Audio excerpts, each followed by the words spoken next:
entrando. Conforme os vídeos vão entrando, eu vou liberando e vou entrando. Os que não entrarem, qualquer coisa eu refaço eles novamente, porque não há problema. Isso aqui, estamos aqui para isso. E aí eu estudei, então eu entendo algumas coisas. Eu não me aprofundei profundamente no sentido de escolher, nunca na minha vida imaginei me ver, mas eu imaginava ir pra lá. Eu dizia, vou levar minha Bíblia, vou levar tudo. Né? Por que, Rosélia, você tomou essa decisão de querer fazer isso? Porque eu queria me isolar do mundo, eu queria me isolar da impureza, do pecado, das pessoas, da sujeira. Quando que, na verdade, o Senhor estava falando pra mim que eu já tinha sujeira em mim, entendeu? Eu já tinha pecados, eu já tinha defeitos, e eu achava que eu era pura e santa. Eu acreditava que eu tinha capacidade de fazer isso. E não tinha ninguém que tirasse da minha cabeça, entendeu? Achava que eu tinha capacidade de fazer isso, que eu poderia virar mesmo uma santa, eu acreditava. Aí um dia eu cheguei até um padre, perguntei pra ele, eu disse, oi senhor, tudo bom? E aí fui lá e falei com ele e tal.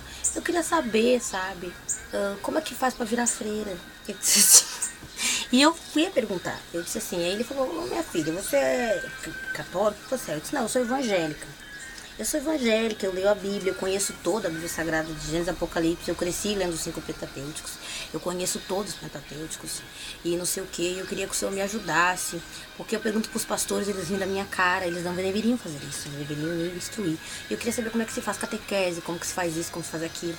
E aí ele me deu um monte de coisa, falou um monte de coisa pra mim, e lá fui eu pra dentro do meu quarto, pra aprofundar, pra estudar, eu queria me formar. E aí ele falava das boas obras, das ações solidárias. Ele disse, bah, aí pega, né? Porque eu não é muito jeito pra evangelização. Eu disse, pra essa área de evangelizar na rua, alimentar o faminto, o pobre, a viúva. Ele disse, não pode mentir, não pode isso, não pode aquilo, não pode aquele outro, não pode aquele outro. Começou a falar um monte de coisa. E eu disse, não, esse tipo de coisa eu já conheço. Na igreja também o pastor fala sobre isso, a respeito. E não sei o que. Mas ao mesmo tempo ainda não estava concluído. Eu ainda sentia um vazio dentro de mim. Eu ainda sentia alguma coisa faltando, uma pedra para ser virada. E eu não sabia exatamente ainda. Não estava satisfeito, não estava completo, não estava, sabe, abundante em tudo, não estava ainda bem a respeito. Aí eu tirei aquela ideia da minha cabeça. O Espírito Santo falou comigo, não adianta, tu pode ir para dentro de um buraco, uma caixa fechada. Lá onde tu estiver, lá eu vou atrás de ti. Não importa o que tu faça, tu é minha. E aí eu dizia, mas eu quero justamente me isolar de tudo para ser totalmente do Senhor. O Senhor não está entendendo a questão. Ele disse, a questão não é se isolar, o problema é onde tu vai te isolar, em que ambiente você vai te isolar, que tipo de pessoas você vai deixar te instruir, entende? Aí eu fui entendendo que o nosso mestre é Jesus, o nosso mestre não é um professor de espiritismo, o nosso mestre, ele não é um batuqueiro, um budista, ele não é um budista, não é ninguém, não é um pastor na igreja que vai ser o nosso mestre vai ser Jesus. Eles ali são pessoas que vão instruir dentro daquilo que aprenderam sobre outros e outros e outros. São outras pessoas vindo de outras pessoas, que vêm de outras pessoas, que vai de outras pessoas e que inicia de outras pessoas. E sempre a vida inteira é de outras pessoas. Chega um momento na vida do crente que isso cansa. Eu sou uma pessoa que eu canso muito rápido, sabe? Desse negócio de instrução de pessoa para pessoa, de pessoa para pessoa, tudo na mesma base de limitação. E eu comecei a falar para Deus, eu não aguento mais isso, eu não quero mais isso para minha vida, eu não quero um pastor me dizendo o que eu devo fazer, eu não quero um fulano me dizendo, me falando, sabe? Porque eu fui lá, corri atrás, pego o livro daqui, acho que eu quase li uma biblioteca inteira e ainda assim esse vazio permanece dentro de mim. Eu disse pra ele, o que vazio é esse? Ele disse, esse vazio eu coloquei em você, justamente para você ficar diferente de todo mundo. Porque a maioria das pessoas, elas são padrões, elas se conformam com o livro, elas se conformam com o terço, elas se conformam com uma pedra dourada e verde, elas se conformam com qualquer coisa que possa dizer para elas que vai dar alívio. Esse é o problema, o verdadeiro problema, quando muitas vezes a dor precisa ser curtida, sabe? Não é ser exorcista, não tô falando aqui pra você ser uma pessoa doidona da cabeça, sabe? Não tô falando isso. Existem dores que eles são benefícios para a nossa vida, sabe? Elas vão ser o estado que vão gerar mudanças para nós. Vão mudar para nós um quadro completo da nossa existência. Vão trazer para a nossa vida um novo nível superior de conhecimento, sabedoria, de existência nessa terra. Que às vezes as pessoas não querem passar por isso. E aí o Senhor foi trabalhando comigo a respeito de tudo isso. A respeito da morte, a respeito de tantas coisas, de diagnósticos, de amigos, de familiares, de conhecidos, pessoas que eu admiro, grandes artistas, escritores, pessoas do meu ramo que eu conheço. O Senhor Deus começou a prová-los para que eu pudesse entender que é necessário que se passe por esses vales, para que deles você possa gerar filhos, você possa gerar sementes, você possa gerar frutos, você possa operar em terra boa, limpando a terra e tirando os abrolhos e as pedras que ficam por baixo.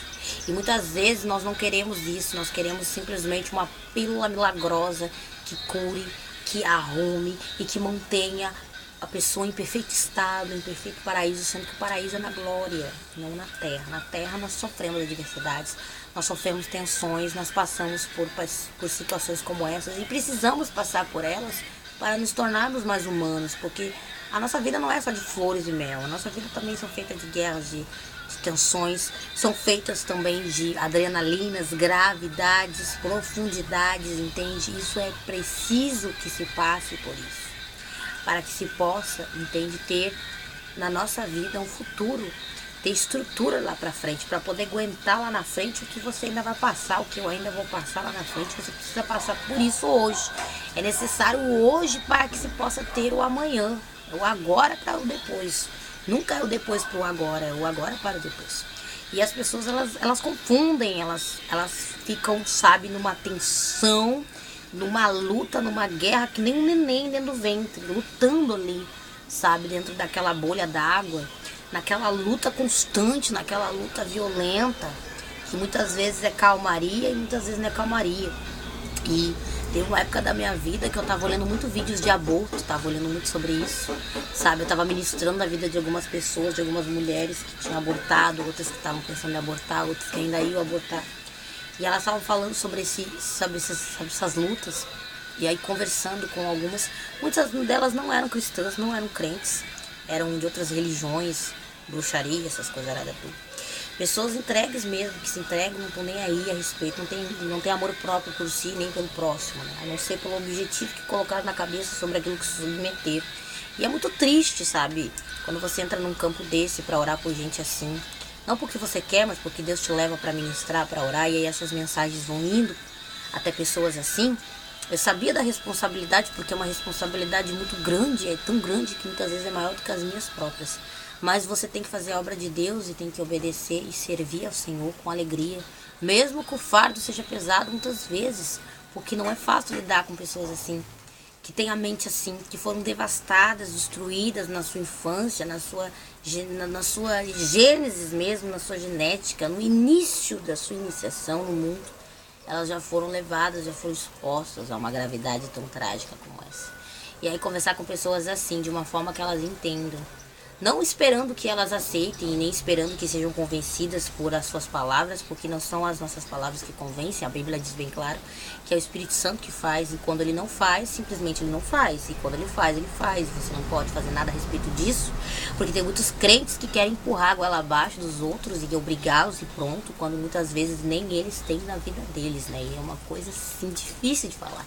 Ai, Roseli, é difícil que tu fala, mas eu falo mesmo, porque eu não me importo de ser uma pessoa onde eu chego as pessoas arredarem ou então simplesmente virarem a cara, porque eu preciso falar e pronto, entende? Tá? É mais forte do que eu, então tem que expor pra fora. E aí, orando por essas mulheres que eu tava ministrando, eu comecei a perceber esse outro lado, ver a situação e se colocar também no lugar da pessoa, mas ao mesmo tempo tentar entender por que aquilo implantou, por que aquilo chegou, por que aquilo criou raiz, o que alimentou aquilo, o que levou a mente dela a se alimentar por tudo aquilo. O que levou a ela ao fascínio daquilo, ao gozo daquilo, a sentir o gosto, o prazer daquilo. Então aí você tem que se colocar no lugar daquela pessoa e muitas vezes você tem que entrar no mundo espiritual mesmo, se envolver profundamente a ponto de muitas vezes pedir revestimento, porque você tem que pedir muito revestimento para Deus te dar força, para você voltar depois de lá, para não ficar preso naquilo lá também e ser mais um, sabe, que ficou ali com a mente totalmente entorpecida, totalmente dormente, porque é uma batalha muito grande, uma alma vale mais que o mundo inteiro. Então sim, o inimigo vai investir pesado para destruir você, para destruir eu, para destruir sua carreira, seu ministério, sua família, sua vida profissional, qualquer coisa que você tiver, um agarramento, um investimento sobre aquilo, Satanás vai investir pesado, ele vai emendar dias, meses, anos, ele vai investir o que ele puder para destruir, ele vai levantar pessoas para fazer isso. quando ele sozinho muitas vezes não dá conta, ele faz isso, ele envia pessoas, e quando as pessoas não são suficientes, ele vai próprio, direto. Mas Deus é maior do que tudo isso. Uma das coisas que eu aprendi é sobre o poder de Deus. Eu aprendi sobre a existência do poder de Deus, sabe? E eu descobri que o poder de Deus, ele é muito mais profundo do que um tiro de uma bala. O poder de Deus, ele é muito mais forte, ele é muito mais tremendo. Mesmo que o Senhor permita a sua carne ser ferida, é necessário, muitas vezes ele até permite, mas a sua alma, é o valor da alma que ninguém entende. Se as pessoas entendessem o valor da alma, elas entenderiam melhor as coisas, sabe? Você tem que estudar mais sobre isso, ler mais a Bíblia, compreender. Nem tudo você vai encontrar totalmente assim, declaradamente exposto e aberto na Bíblia, porque você precisa do auxílio do Espírito Santo para que ele te revele. Lê ela como um jornal, como um livro, todo mundo sabe, eu sei ler também assim. Mas lê com o auxílio do Espírito Santo, olhando para a Bíblia e vendo o Espírito Santo te conduzir, te falar, é diferente, sabe? É muito diferente mesmo. E são uma das coisas da minha vida que eu descobri que não é só na Bíblia que o Espírito Santo ensina. Tem pessoas que pensam que a Bíblia é o único meio, é a única ferramenta que o Espírito Santo vai trabalhar. Não, ele pode fazer você entender um livro de uma história diferente. Ele pode fazer você entender até um livro de uma outra religião que você estiver lendo. Por incrível que pareça, o Espírito Santo faz você entender até o que está escrito ali, até o que está tampado, que até os próprios demônios não podem dar para os seus servos.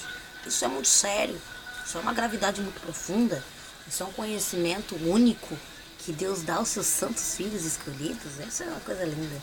No próximo vídeo eu venho falando mais a respeito de outras coisas e a respeito disso também, que eu falei aqui. E se você gosta de vídeos assim, se inscreva no canal e dê o like de você e ative as notificações para que eu possa saber se você está gostando também.